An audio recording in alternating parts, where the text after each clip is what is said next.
अस्सलाम वालेकुम dear students आज हम एक बहुत ही इंपॉर्टेंट कंसेप्ट सीखेंगे दैट इज मोलर वॉल्यूम। तो मोलर वॉल्यूम के वर्ड से ही ये जाहिर होता है कि मतलब क्या है इसका। वॉल्यूम तो मीन वॉल्यूम, लेकिन मोलर का मतलब क्या है कि एक मोल का वॉल्यूम। सो डेफिनेशन हम इसकी ऐसे करेंगे, the volume occupied by 1 mole of an ideal gas at standard temperature and pressure is called molar volume. यानी कि एक मोल किसी आइडियल गैस का लेंगे और उसकी कंडीशंस ये होंगी कि टेम्परेचर और प्रेशर को स्टैंडर्ड फॉर्म में रखेंगे तो उस वक्त जो उसका वॉल्यूम होगा वो कहलाएगा मोलर वॉल्यूम। अब यहां पर दो वर्ड्स हैं जो जिनकी वजाहत करना जरूरी है। नंबर एक ये था आइडियल गैस का वर्ड यूज किया हमने, और सेकंड क्या है स्टैंडर्ड टेम्परेचर एंड प्रेशर। ये क्या चीजें हैं इनको सीखना भी जरूरी है। स्टूडेंट्स ये आइडियल गैस होती गैस का बेसिक कंसेप्ट क्या है। एक्चुअली आइडियल गैस के लिए ये तीन पॉइंट्स आप अपने माइंड में रखेंगे कि वो ऐसी गैस होती है जिसके मॉलिक्यूल्स के दरमियान इंटरैक्शंस ना हो। इंटरैक्शंस अब दो तरह की होती हैं कि या मॉलिक्यूल्स एक दूसरे को अट्रैक्ट कर रहे हैं या फिर क्या कर रहे हैं रिपेल कर रहे हैं। तो अगर गैस के मॉलिक्यूल्स में इंटरेक्शंस नहीं है, ना वो अट्रैक्ट कर रहे हैं ना वो रिपेल कर रहे हैं, तो हम कहेंगे कि ये आइडियल सिचुएशन है। सो फर्स्ट जो कंडीशन है इसके लिए there is no interaction between the molecules, उसको हम आइडियल गैस बोलेंगे।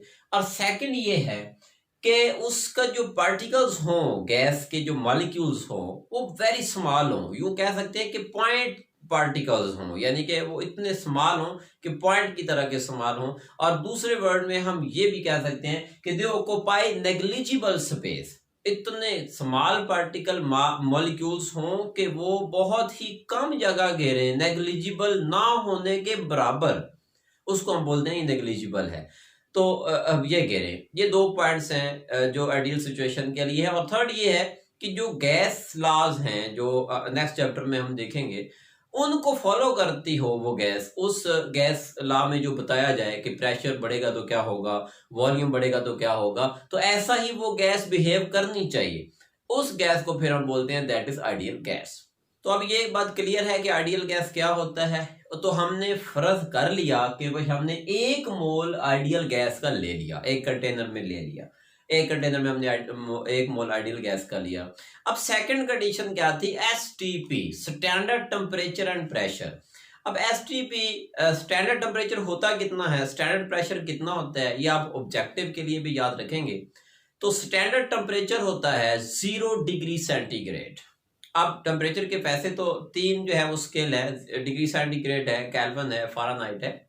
तो यहां पर आप डिग्री सेंटीग्रेड को केल्विन में लिख लेते हैं क्योंकि इसको हम ऐसा यूनिट जो है टेम्परेचर का वो केल्विन है, तो ऐसा यूनिट में लिखते हैं। तो ये केल्विन में बनता है 273 केल्विन।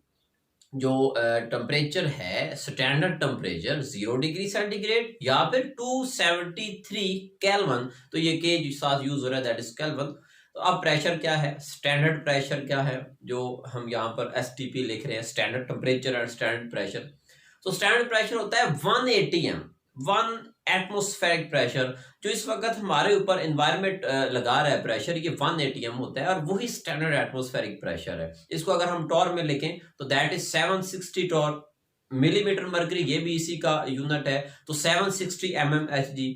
तो ये स्टैंडर्ड प्रेशर है और स्टैंडर्ड टेम्परेचर है। ये दो कंडीशंस हैं। लेकिन स्टूडेंट्स इन अगर दो कंडीशंस को अप्लाई करते हैं और 1 मोल गैस का वॉल्यूम नोट करते हैं तो वो कितना होता है, इसकी वैल्यू होती है 22.414 क्यूबिक डेसीमीटर, या हम इसको लीटर भी लिखते हैं पर मोल के। 1 मोल में इतना वॉल्यूम होता है गैस का अगर वो आइडियल भी हो और वो स्टैंडर्ड टेम्परेचर और प्रेशर पर रखा हो उसको।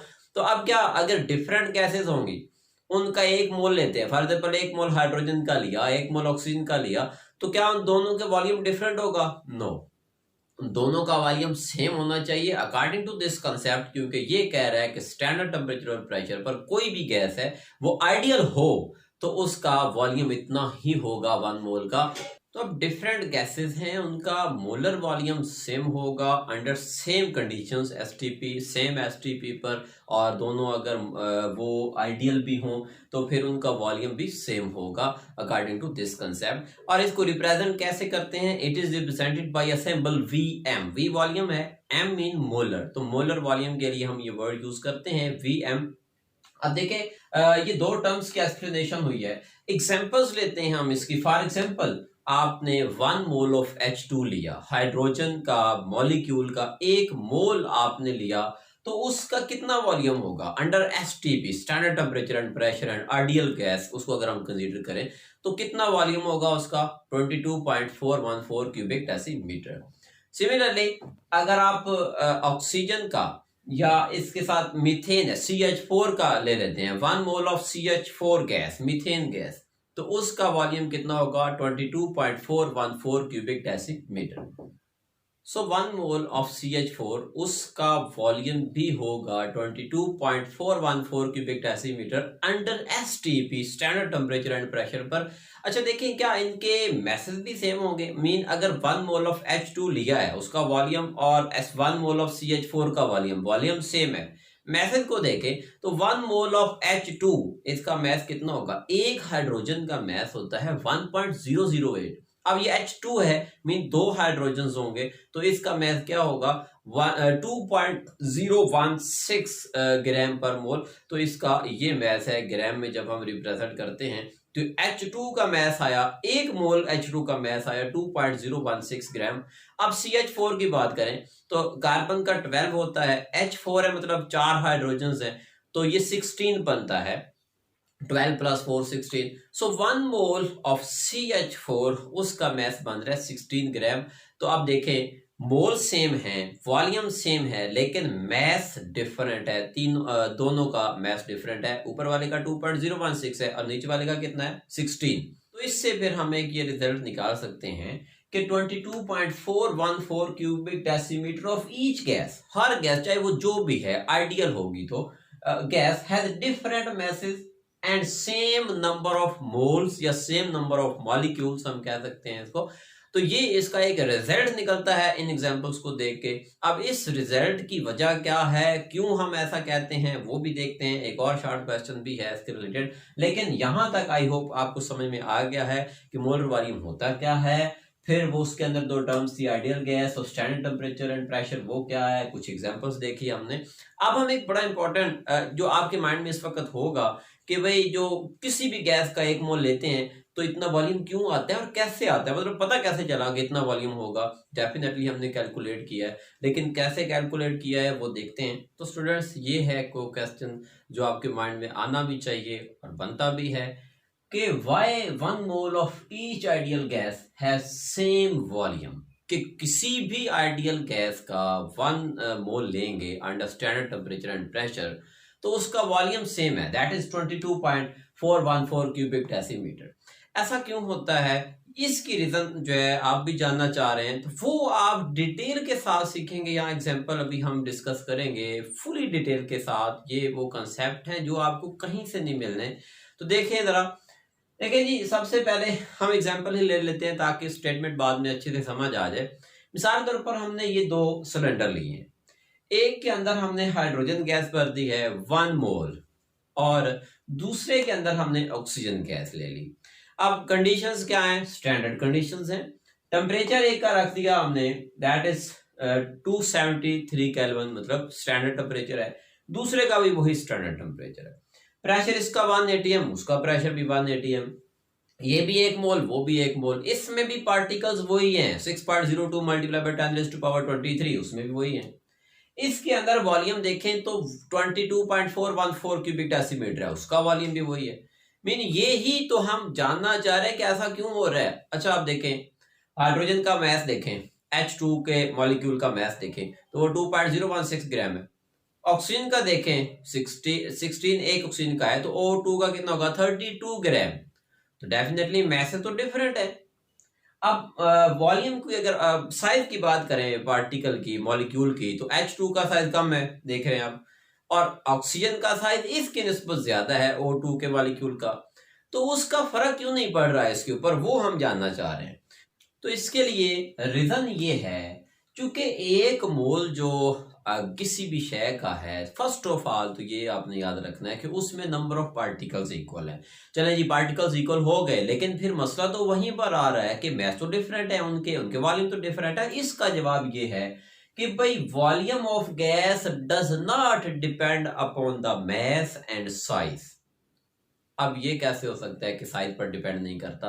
मैं आपको अगर सॉलिड की एग्जांपल दूं, इसी को जस्ट फॉर एग्जांपल मैं सॉलिड फॉर्म में लिखने की कोशिश करूं, तो H2 के ये दो मॉलिक्यूल्स अगर आपस में जोड़ देते हैं, इतना मॉलिक्यूल जो साइज बन रहा है, ठीक है। ऑक्सीजन के दो मॉलिक्यूल्स आपस में जोड़ देते हैं, उसका साइज ज्यादा बन रहा है इसकी निस्बत, तो डेफिनेटली वॉल्यूम तो उसका ज्यादा है, इसका कम है सॉलिड फॉर्म में।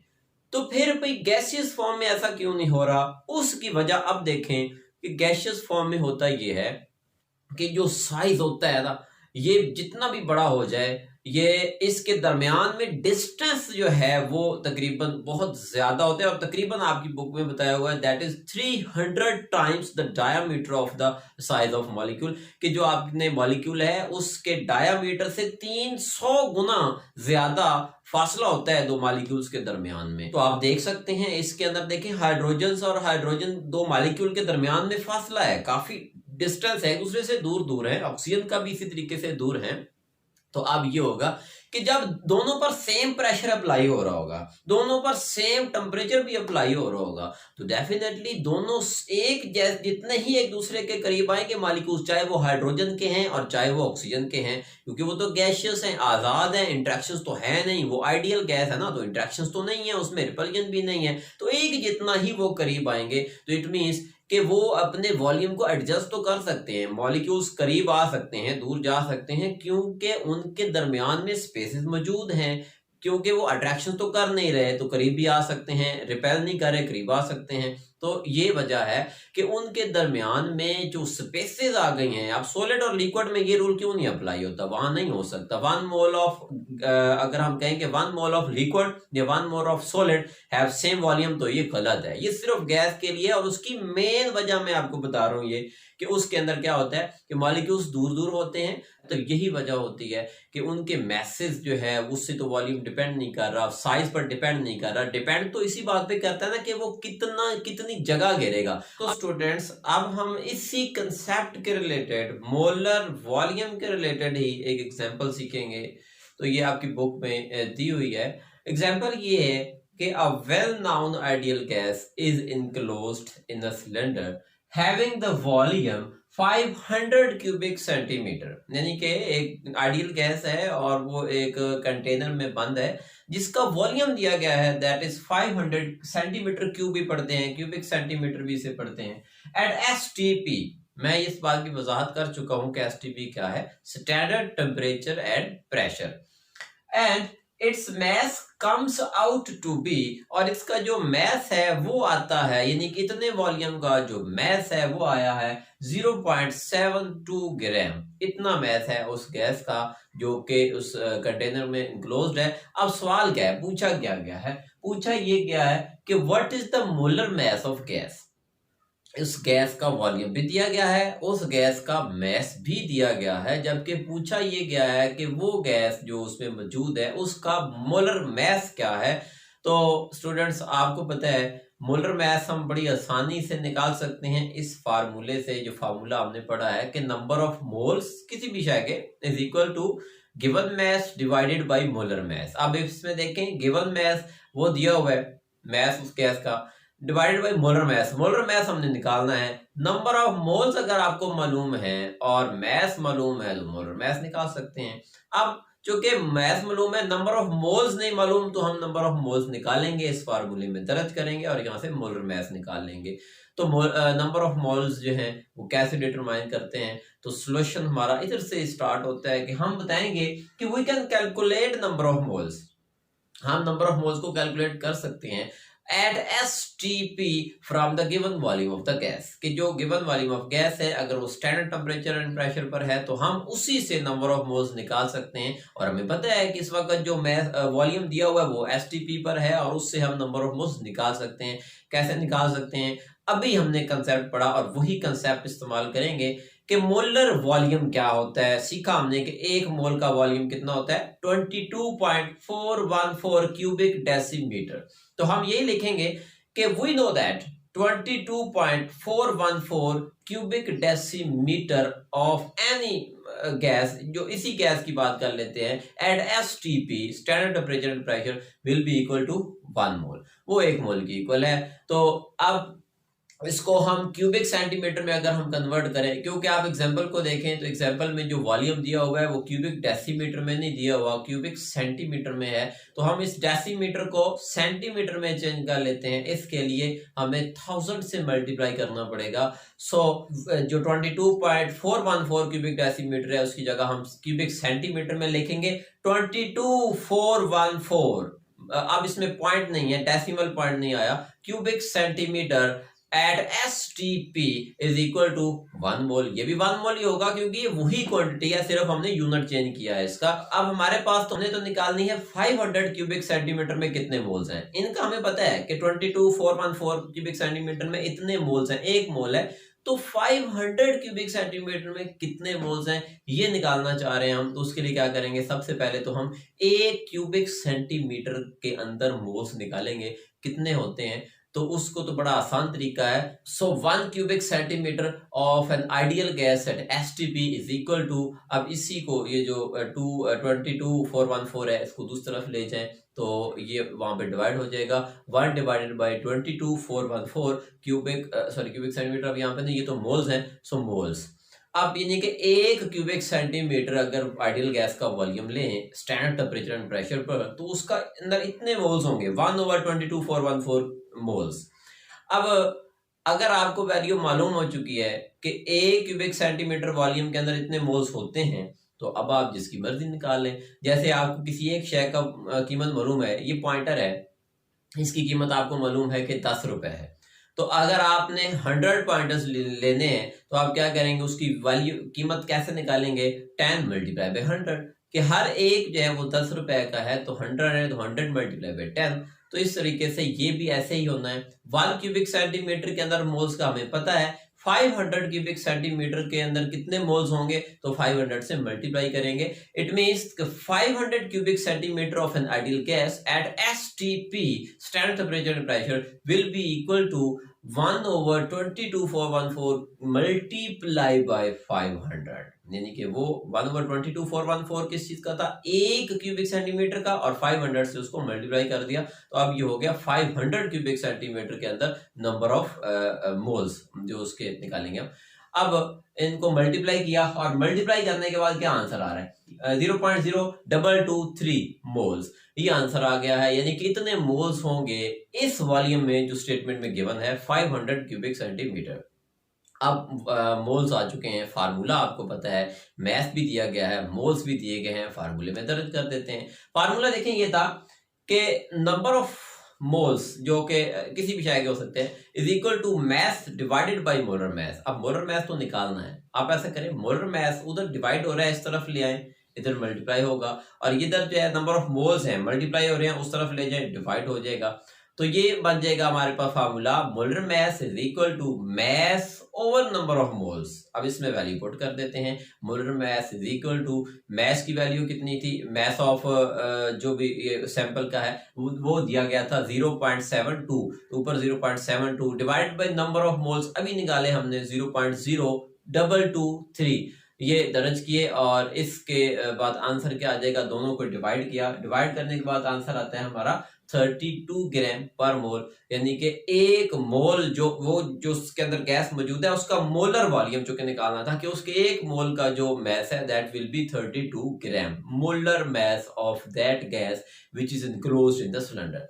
तो देखिए इसके अंदर क्या कंसेप्ट लगाया हमने, वही मोलर वॉल्यूम का जो अभी हमने डिस्कस किया था। तो इस तरह से कोई भी अगर एग्जांपल आ सकती है, न्यूमेरिकल आ सकता है, आपकी एक्सरसाइज से आ सकते हैं न्यूमेरिकल, तो कंसेप्ट तो यही होगा। अगर उसके अंदर मोलर मैस दिया होगा, हो सकता है मैस पूछा हो सकता है मैस और मोलर मैस दिए हों और ये वॉल्यूम पूछा हो, तो इस तरह के डिफरेंट जो है टर्म्स में पूछा जा सकता है कि एक चीज दी होगी बाकी 2 पूछनी है।